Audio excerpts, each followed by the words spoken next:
حضرت عبداللہ بن عمر رضی اللہ عنہما فرماتے ہیں، ایک آدمی نبی اکرم صلی اللہ علیہ وآلہ وسلم کی خدمت میں آیا اور عرض کی، میں آپ کے پاس ہجرت پر بیعت کرنے کے لیے آیا ہوں اور میں اپنے ماں باپ کو روتے ہوئے چھوڑ کر آیا ہوں۔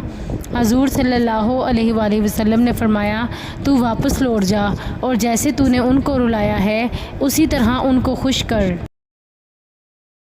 حضرت جہمہ رضی اللہ عنہ نبی اکرم صلی اللہ علیہ وآلہ وسلم کی خدمت میں حاضر ہوئے اور عرض کی، میں جہاد میں جانا چاہتا ہوں، میں آپ کے پاس اس بابت مشورہ لینے کے لیے آیا ہوں۔ حضور صلی اللہ علیہ وآلہ وسلم نے فرمایا، کیا تیری والدہ حیات ہے؟ انہوں نے کہا، جی ہاں۔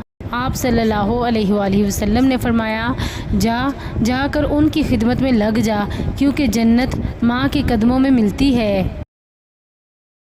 حضرت عبداللہ بن عمر رضی اللہ عنہما فرماتے ہیں کہ رسول اللہ صلی اللہ علیہ وآلہ وسلم نے ارشاد فرمایا، اللہ تعالیٰ کی رضا والد کی رضا میں ہے اور اللہ تعالیٰ کی ناراضگی والد کی ناراضگی میں ہے۔